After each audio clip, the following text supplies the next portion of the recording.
Ten Hag sends a strict message to Rashford and the squad after the Chelsea game. More leaks have come out about what players have been complaining about to Ten Hag. Ineos representatives like Blanc have been spotted at Old Trafford, but the Glazers are delaying the takeover. Why? There's a few questions around that, but also news coming out from pretty reliable German sources about Manchester United doing a swap deal between Jadon Sancho and Donny Marlin. So please do hit that like button. Of course, subscribe down below if you're new, and let's get into all the latest news. We're going to get the takeover news out the way because it's been going on for ages and it's boring, but this was said. Ratcliffe's 25% stake in Man United is now not expected to be announced until the week after next. Sources in the US have disclosed that the legal structure matters and has pushed the date back, said Mike Keegan. He said following the announcement, approval is expected to take around 6 to 8 weeks, which means the new group may not be in place in time for the January window. It's looking like they're not going to be because slow. Maybe the Glazers are delaying the takeover, so they have an excuse not to do anything in the January transfer window. Wouldn't put it past them, and they'll blame the legalities and stuff. Ornstein said a few interesting things to contribute to this. He said that Sir David Brailsford and Jean-Claude Blanc of Ineos met Man United executives, including Patrick Stewart and John Murtagh at Old Trafford today as Sir Jim Ratcliffe's 25% acquisition stake edges closer. The fact that Blanc and Brailsford are involved, meeting with Stewart and John Murtagh, pretty much confirms to me that Blanc and Brailsford are coming in. I've got quite a positive feeling about Jean-Claude Blanc coming in and his obviously reputation to get rid of sort of big name players and high wage players and rebuild clubs and marketing and stuff. I've got a good feeling about Jean-Claude Blanc, and I think the fact that he's meeting Murtagh and we know that it's nearly Darren Arnold's gone, I'm pretty sure it's confirmed that Blanc's coming in. The one that I want to keep an eye on, of course, is Paul Mitchell. Blanc coming in is great, but let's be honest, we need to replace John Murtagh. Now, David Ornstein said something particularly interesting, and he said that everyone you speak to suggests it's the Glazers taking their time with the paperwork because the legalities and the complexity of such a deal. Ornstein's basically confirmed that actually the deal is taking so long because of the Glazers. They're taking their time, there's legalities, it's a complicated deal. We know that if it was Qatar, it'd probably be done and wrapped up by now because they're buying 100%, but because Ratcliffe's buying 25%, he's buying some Class A shares, some Class B shares, and then he wants to buy more. And the whole role of it, and then he's going to get sporting control. They're saying it's such a difficult deal, so the paperwork and legalities will take a while, and the Glazers are taking their time with it because they don't want to rush it. I mean, I think the Glazers are taking their time because they take their time with everything, but it's just annoying how long it's taken. I get why it takes long, but I also think any other club wouldn't be this slow. It's Glazer time, I think. Anyway, continuing on, I want to get into the transfer news. I want to get into some other stories. So regarding transfer news, it was said by Bild and CFC Bayern, who aren't always the best sources, but when it comes to Bundesliga news, are very accurate. And they said reported Manchester United target Donyell Malen, his new agent, and Michael Stevens was at Dortmund's HQ this week and had a meeting that lasted over an hour. He works for the SCG agency, who maintain good contacts with United. So Marlin's agent is at Ten Hag's agency, and we know that we've got a very good relationship with that agency. And, you know, a lot of players that wanted to join United joined the SCG agency, like Rasmus Højlund. It just seems to be the agency that works for us, Ten Hag's agency, as well. It was said that there was a meeting today at Borussia Dortmund about a swap deal for Jadon Sancho and Donyell Malen. Dortmund demand 30 million or Sancho in exchange for Malen. So how do I feel about this? I don't think Donny Malen is the best player. I don't think Donny Malen is a particularly good player, but at least he's available. That's what it's got over Sancho.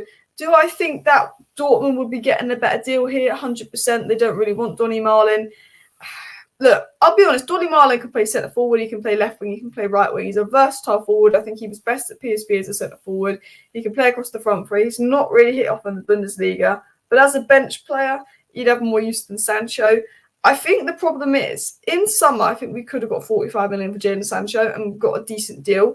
But because Jadon Sancho is refusing to play, other clubs can use that as leverage to get Sancho on a very good deal because, well, we have to get rid of him. So I think we're at a point now where it's going to be either he goes on loan and we pay his wages, or we do get someone like Donny Malen in return, which, all things considered, I think I'll probably take Donny Malen in return for Sancho because at least he's available, he won't drop. He can play across the front three, and we know Ten Hag wants a sort of versatile forward. He's quick, could suit us in transition. So I'm not too bothered about it, but it's not something that particularly excites me. It's a bit like the Timo Werner deal. Could suit the way we play, versatile forward, but it's not particularly exciting at all.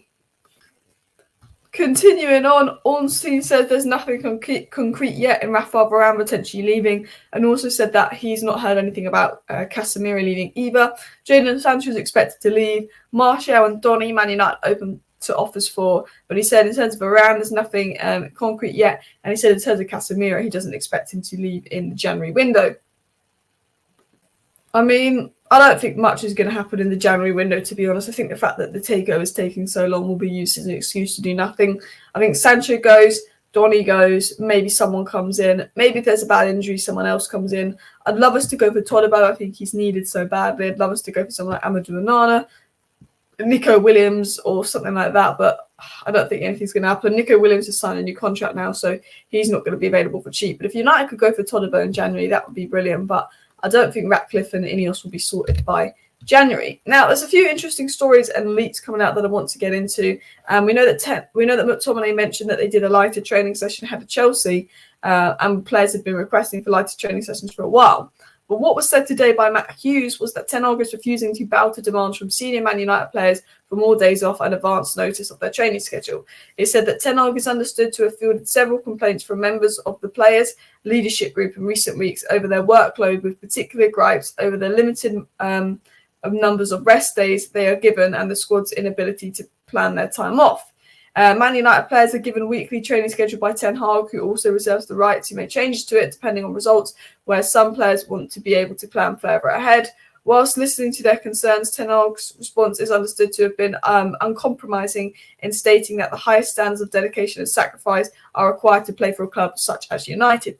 Big up Ten Hag, and that players should be prepared to put their bodies on the line. Big up Ten Hag. Now, I think, in terms of workload and having days off might be needed more with the muscular injuries, but I think things like players wanting, their schedule to be given to them a month in advance instead of a week in advance so they can plan their days off.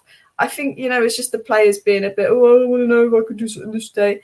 And I think that I like that from Ten Hag.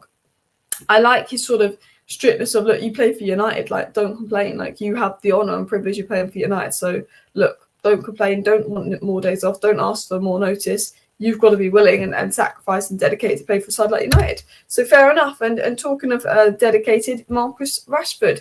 It was said by Laurie Whitwell that Erik ten Hag's decision to take Marcus Rashford out of the Man United lineup was a major moment, but not a surprise. Even the player himself, Rashford, knows his performances have dropped. It was sort of said as well that sort of Rashford being dropped sent quite a strong message to the squad, because if Rashford can be dropped, it's sort of actually got players back on side that anyone could be dropped. There was frustration about Ten Hag's favouritism, how as soon as he came into United, he dropped Ronaldo, he dropped Maguire, he dropped McFred, and he won over the squad by doing that.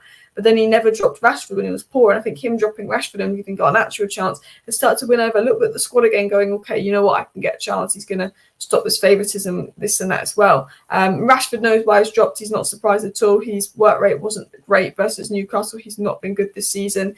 And it sort of sent a message to the squad. And it was said by Erik ten Hag and Rashford and Martial being benched that we played bad as a team against Newcastle. We can't blame individuals for it, but we've got to rotate. And that's him basically saying we didn't do well enough versus Newcastle, so I've got to make some changes and I've got to rest, and they're going to the bench. And Rashford being dropped sends a big message to the rest of the squad, a big message to Rashford of like, you've got to step up, you've got to work harder. Just because you got your new contract doesn't mean you can live life. Anthony's been quite good the last 3 games, and he was dropped for a long time before that as well. So I believe Rashford can get back in form. I think going on the bench could be pretty good for Rashford as well.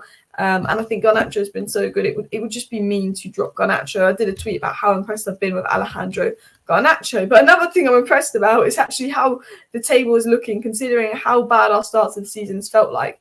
Arsenal obviously at the top, with Liverpool in second, which is what you don't like to see. But Manchester United are above Newcastle. Manchester United are equal on points with Tottenham Hotspur and only 3 points behind best team in the world, Man City. We are obviously 9 points off top, which isn't the best, but not that we're in a title race and not that really matters. But Arsenal have got a bit of a lead there. Don't like that. Hopefully they'll drop points to Villa. That would be particularly nice. But considering that our team hasn't showed up for half the games this season, VAR has been shocking, our injuries have been shocking. To be on 27 points isn't that bad.